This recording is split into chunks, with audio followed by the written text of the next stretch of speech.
Shalom anak-anak yang hebat. Hari ini kita akan mau mendengarkan cerita firman Tuhan.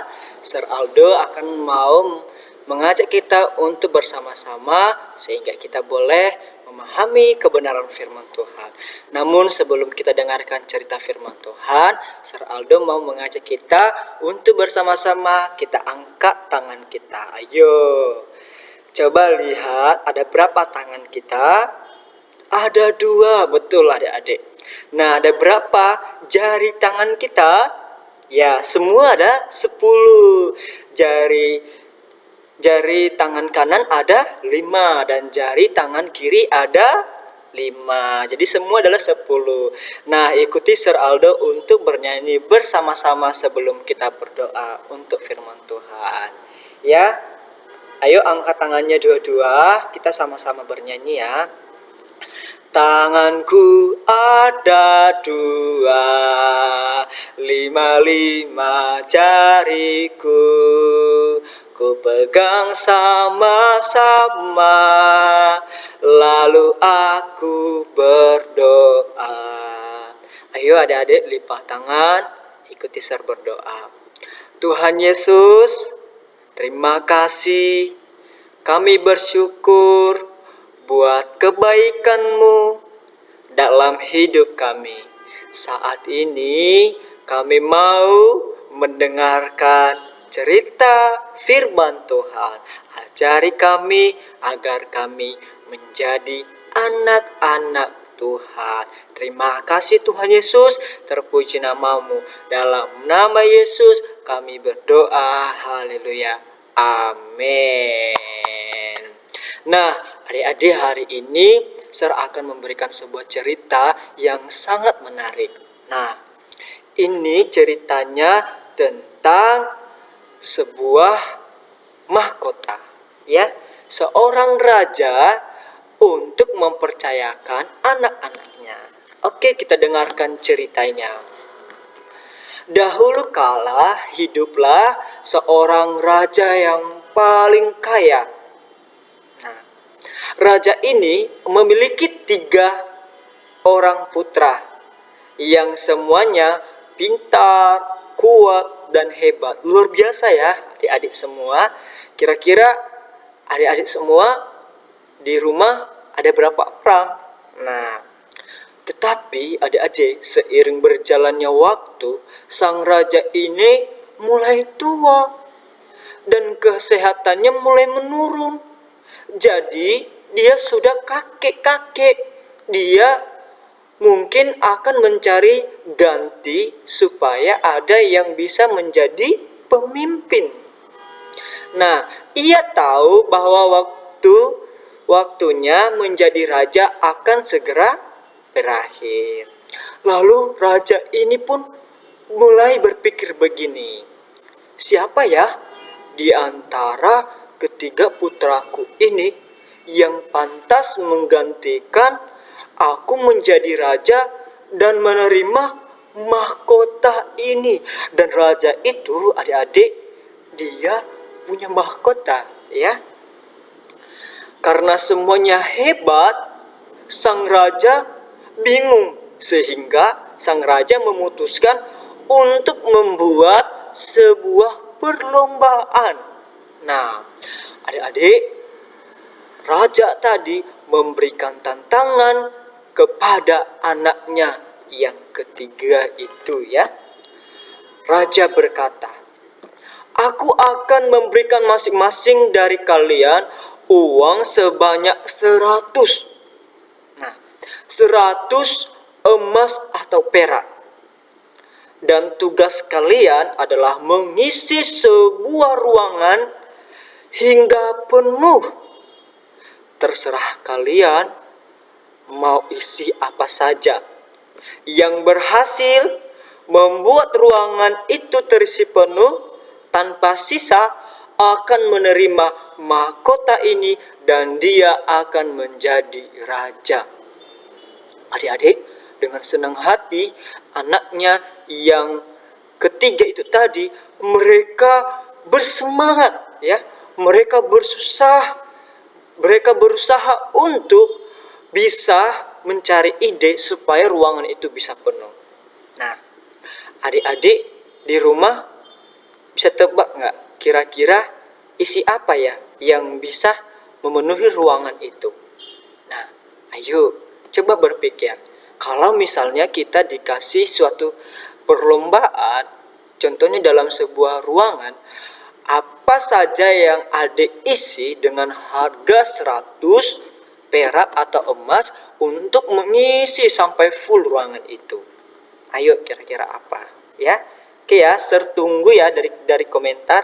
Oke, jawab anak pertama, dia mulai berpikir begini, aku akan isi ruangan ini dengan batu.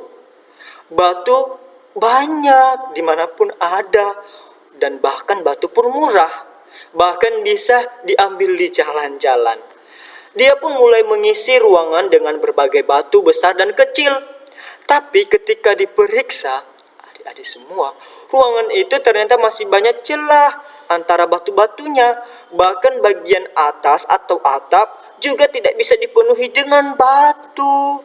Nah, sang raja pun berkata, ruangan ini belum benar-benar penuh. Jadi pangeran pertama sudah gagal. Pangeran kedua, adik-adik, pangeran kedua, dia mengisi ruangan itu dengan kertas.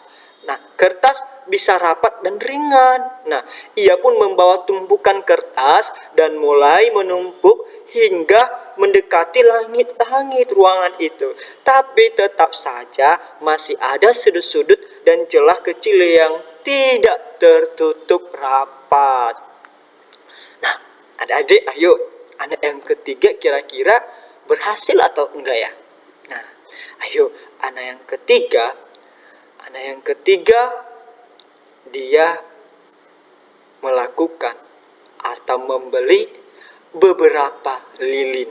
Nah, adik-adik, anak yang ketiga ini, dia membeli beberapa lilin, lalu menyalakannya dan menempatkan di berbagai sudut ruangan, ya. Dan setelah dia menyalakan semua lilin itu di seluruh ruangan, orang-orang pada heran. Dan saudaranya tadi, mereka pun heran. Begitu juga dengan bapaknya. Lalu kakaknya berkata begini, loh, ini kan nggak memenuhi ruangan, hanya lilin-lilin kecil. Tapi anak yang ketiga itu menjawab, bukan lilinnya yang memenuhi ruangan, tapi cahayanya. Dan benar adik-adik terkasih, saat lilin itu menyala, cahaya terang memenuhi seluruh ruangan. Tidak ada sudut gelap, tidak ada bagian yang terlewatkan oleh cahaya. Sang raja pun tersenyum dan berkata, inilah dia, inilah pangeran yang mengerti apa artinya memenuhi ruangan.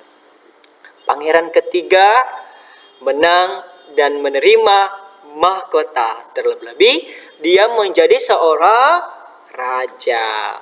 Nah, jadi yang terkasih di dalam nama Tuhan kita Yesus Kristus, firman Tuhan dari cerita ini mengajarkan kita untuk menjadi cahaya, ya, menjadi terang dimanapun kita berada.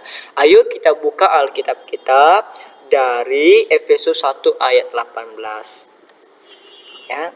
Di situ dikatakan, dan supaya ia menjadikan mata hatimu terang, agar kamu mengerti pengharapan apakah yang terkandung dalam panggilannya, betapa kayanya kemuliaan bagian yang ditentukannya bagi orang-orang kudus. Nah, adik-adik yang terkasih dalam nama Tuhan kita Yesus Kristus, pernah nggak sih kalian duduk di ruangan gelap, lalu kalian nyalain lampu? Apa yang terjadi?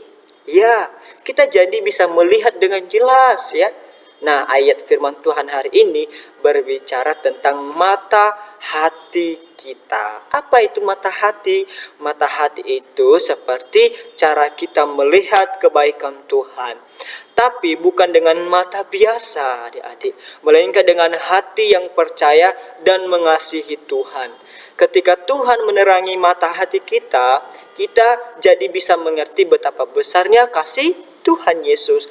Dan kita tahu bahwa Tuhan punya rencana yang indah untuk hidup kita.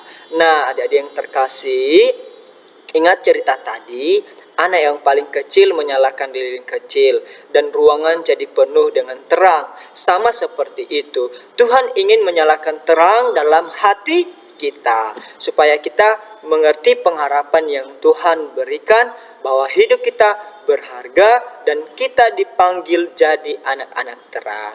Nah, jadi ada yang terkasih aplikasi untuk kita pada hari ini ialah bagaimana caranya supaya mata hati kita menjadi terang. Yang pertama ialah berdoa setiap hari. Minta Tuhan bantu kita memahami kasih-Nya. Kedua, membaca Alkitab dan merenungkannya. Ya, mendengarkan firman Tuhan di sekolah minggu dan mempraktekannya. Yang berikutnya berbuat baik dan tetap setia walaupun dalam hal kecil. Nah, kalau mata hati kita diterangi Tuhan, kita bisa menjadi anak-anak yang punya pengharapan. Ya, nggak mudah menyerah dan bisa jadi terang untuk orang lain. Sama seperti lilin dalam cerita tadi. Nah, contohnya dari yang terkasih, misalnya waktu kamu sedih karena dimarahi, tapi kamu tetap ingat bahwa Tuhan Yesus sayang kamu dan punya rencana yang indah. Itu artinya mata hatimu diterangi, atau saat kamu lihat temanmu sedih dan kamu menghiburnya, kamu sedang menjadi terang bagi orang lain. Nah, adik-adik yang terkasih, sebagai penutup untuk kita, jadi adik-adik yuk kita minta Tuhan terangi mata hati kita supaya kita bisa mengerti kasih dan rencana Tuhan yang luar biasa dan menjadi anak-anak yang hidup dalam pengharapan dan membawa terang dimanapun kita berada. Oke, demikian firman Tuhan untuk hari ini. Semoga kita boleh menjadi anak-anak yang terang. Yuk kita berdoa kepada Tuhan. Tuhan, terima kasih, kami bersyukur kepada Tuhan bahwa firman Tuhan mengajarkan kami agar kami menjadi anak-anak yang terang dimanapun kami berada, dimanapun kami pergi, walaupun kami masih kecil, namun kami mau menjadi saluran berkat Tuhan Yesus. Terima kasih, terpuji nama Tuhan, mampukan kami melakukan firman-Mu. Di dalam nama Yesus kami berdoa, haleluya, amin. Oke, shalom, Tuhan Yesus memberkati.